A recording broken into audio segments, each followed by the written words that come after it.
अस्सलाम वालेकुम students class 9th exercise 3.2 question number 6 के आज हम तमाम पार्ट्स करेंगे। Find the values of X from the statement.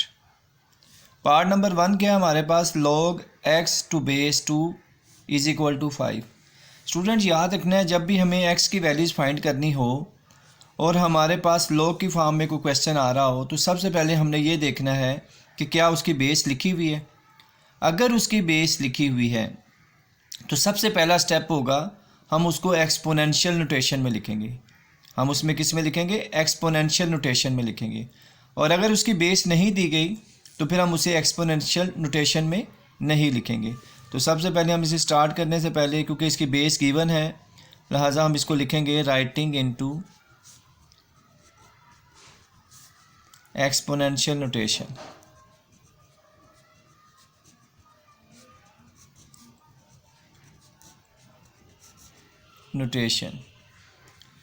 Writing into exponential notation. अब एक्सपोनेंशियल नोटेशन क्या आती है स्टूडेंट्स? ये जो लोग हैं ना, इस पे आपने फिंगर रख लेनी है, ठीक है। अब आपको क्या नज़र आ रहा है? 2।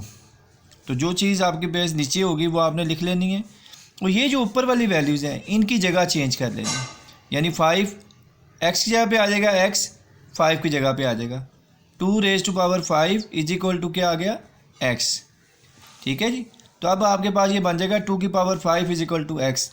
जब भी आप एक्सपोनेंशियल नोटेशन में लिखेंगे लोग नहीं लिखेंगे, ठीक है। लोग ख़त्म हो जाएगा, बेस वैसे ही आ जाएगी और ऊपर वाली वैल्यूज़ आपस में इंटरचेंज हो जाएंगी। 5 इस तरफ आ जाएगा, एक्स इस तरफ चला जाएगा।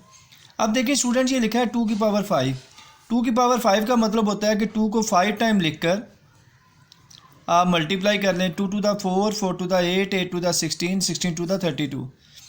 और स्टूडेंट्स इसके अलावा आप लोग इसके ऊपर कैलकुलेटर का भी इस्तेमाल कर सकते हैं। तो इस तरीके से फर्स्ट पार्ट का आंसर हमारे पास आ गया x इज इक्वल टू 32। जी स्टूडेंट्स, हम सेकंड पार्ट स्टार्ट करने जा रहे हैं। log 9 to base 81 is equal to x। देखें स्टूडेंट्स, इसकी भी बेस गिवन है। हमने कहा था जिसकी भी बेस गिवन होगी उसको सबसे पहले हम लोग एक्सपोनेंशियल फॉर्म में लिखेंगे। राइटिंग इन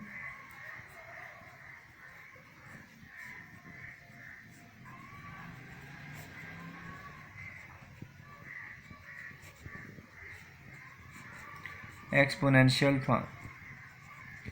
अब एक्सपोनेंशियल फॉर्म में कैसे लिखते हैं? तो मैंने कहा था log नहीं लिखना। तो बेस में क्या है? 81, और मैंने कहा था ये ऊपर वाली वैल्यूज़ की जगह चेंज कर देंगे, यानी 9x की जगह पे चला जाएगा और x 9 की जगह पे आ जाएगा। यानी 81 की power x is equal to 9। Students यहाँ पे जो बात समझने वाली है वो ये है कि जिस चीज़ की वैल्यूज़ आपने फाइंड करनी है, अगर वो पावर में आ जाए, तो फिर आपने क्या करना है? फिर स्टूडेंट्स आपने ये करना है कि आपके पास जो बेस में और दूसरी तरफ जो वैल्यूज़ होगी उन दोनों वैल्यूज़ में देखना है बड़ी वैल्यूज़ कौन सी है। बड़ी वैल्यूज़ हमारे पास 81 है, उसका हमने छोटी वैल्यूज़ के साथ फैक्टर्स बना लेने। 9 9 द 81, 9 1 द 9, यानी 9 मल्टीप्लाई 9 यानी 9 का स्केयर आ गया। यानी कि हम 81 की जगह पे क्या लिख सकते हैं? 9 का स्केयर। जिस पे कोई पावर नहीं होगी उस पर 1 पावर होगी। अगर स्टूडेंट्स इनसाइड आउटसाइड पावर्स हों तो हम क्या करते हैं? वैल्यूज़ को मल्टीप्लाई कर लेते हैं। 2 मल्टीप्लाई एक्स क्या हो जाएगा? 9 की power 2x is equal to 9 की पावर 1। अब देखिए, सिंस बेस आर सेम, जब बेस सेम होती है तो पावर्स को इक्वल कर लेते हैं, और जब पावर सेम होती हैं तो बेस को इक्वल कर लेते हैं। It means since base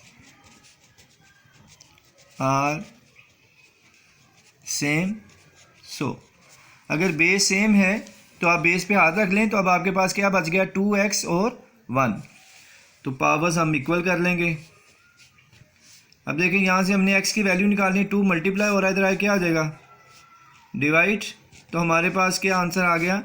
x की वैल्यूज आ गई 1/2। इस स्टूडेंट्स अब हम थर्ड पार्ट करते हैं। log 8 to base 64 is equal to x/2। So देखें स्टूडेंट्स, इसमें भी बेस गिवन है। तो हमने कहा था जिसमें भी बेस गिवन होगी हम सबसे पहले उसे राइटिंग इनटू एक्सपोनेंशियल फॉर्म में लिखेंगे। Writing into exponential form. देखिए नाम से ही पता चल रहा है कि एक्सपोनेंशियल फॉर्म ऐसी फॉर्म होती है जिसमें लॉग नहीं आता, पावर आती है, एक्सपोनेंट आता है। तो हमने क्या कहा था, जब भी एक्सपोनेंशियल फॉर्म में लिखना है लॉग पे हाथ रख लें। अब बेस क्या है 64, और मैंने आपको बताया था कि ये ऊपर वाली वैल्यू जो है इनकी आपस में जगह चेंज कर देनी है आपने। x/2 8 की जगह पे आ जाएगा, 8 x/2 की जगह पे चला जाएगा। तो इस तरह ये एक्सपोनेंशियल फॉर्म में हमने लिख दिया।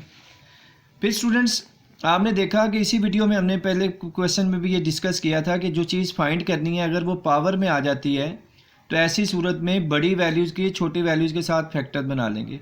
अब देखिए बेस में इधर 64 है, इधर 8 है, तो हम 64 के 8 के साथ फैक्टर बना लेंगे। 8 8 दा 64, 8 1 दा 8, तो 8 × 8 यानी 8 का स्केयर आ गया। तो 64 की जगह पे हम लोग क्या लिख सकते हैं, 8 का स्केयर। x/2 पावर वैसे ही आ गई, इसकी कोई पावर नहीं है तो इसकी पावर क्या हो जाएगी 1। स्टूडेंट्स आप देखें ये 2 और ये 2 आपस में कैंसिल हो जाएंगे, क्योंकि हमने पढ़ा था इनसाइड आउटसाइड पावर्स हों तो वो मल्टीप्लाई हो जाती हैं। ये 8 की पावर 1 वैसे ही आ गई। अब देखें ये 2 से 2 की कटिंग हो जाएगी, तो हमारे पास क्या बढ़ जाएगा, 8 की पावर x और 8 की पावर 1। आप इन्हें कैंसिल करना चाहें तो कैंसिल भी कर सकते हैं। अब देखें बेस सेम है, हमने कहा था जब बेस सेम होती है तो हम क्या लिखते हैं, since base are same so. जब बेस सेम होगी तो हमने कहा था बेस पे हाथ रख लेंगे, बाकी हमें क्या पावर्स बच गई। पावर्स क्या हैं, x और 1, यानी जब बेस सेम होती है तो पावर इक्वल हो जाती हैं, और जब पावर सेम होती है तो बेस इक्वल हो जाती है। तो ये था हमारा पार्ट नंबर 3। स्टूडेंट्स हम पार्ट नंबर 4 स्टार्ट करते हैं। log 64 to base x is equal to 2। अब स्टूडेंट देखें इसमें भी बेस हमें गिवन है, सो इसमें भी सबसे पहले हम लोग क्या करेंगे, राइटिंग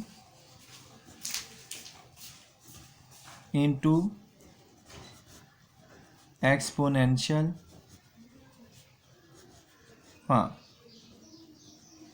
अब इसके एक्सपोनेंशियल फॉर्म का तरीका क्या था, मैंने कहा था लॉग पे हाथ रख लेंगे। अब हमारी बेस क्या है x, और मैंने कहा था इन वैल्यूज़ की आपस में जगह चेंज हो जाएगी। 64 2 की जगह पे चला जाएगा और 2 64 की जगह पे आ जाएगा, यानी x का square is equal to 64। Students यहाँ पे आप देखें, यहाँ पे x का स्केयर बन गया है, तो हमने कोशिश करनी है कि 64 भी देख लें वो किसका स्क्वायर बनता है। तो यू नो दैट स्टूडेंट्स आप जानते हैं कि 64 किसका स्क्वायर होता है, 8 का स्क्वायर। 64 किसका स्क्वायर है, 8 का स्क्वायर। तो यहाँ पे आप देखें इस क्वेश्चन के अंदर पावर सेम हो गई हैं, तो अब हम क्या लिखेंगे, since power are same so. जब पावर सेम हो जाएंगी तो पावर्स पे हाथ रख लेंगे, तब हमारे पास क्या बच गया, x और 8। सो हमारे पास क्या आ जाएगा, x इज इक्वल टू 8। तो ये हमारा 4th पार्ट का आंसर आ गया।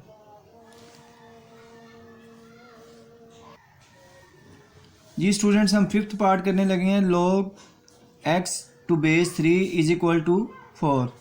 सबसे पहले हम लोग इसे क्या करेंगे, देखें इसमें भी बेस में 3 आ रहा है, तो इसको भी हम सबसे पहले एक्सपोनेंशियल फॉर्म में करेंगे। वो लोग जिन्होंने अभी तक मेरे चैनल को सब्सक्राइब नहीं किया, स्टूडेंट्स पार्ट नंबर 5th था log 3 raise to power x is equal to 4। ठीक है, तो इसमें बेस हमें गिवन है, तो सबसे पहले हम इसको राइटिंग इनटू एक्सपोनेंशियल फॉर्म में लिखेंगे। Writing into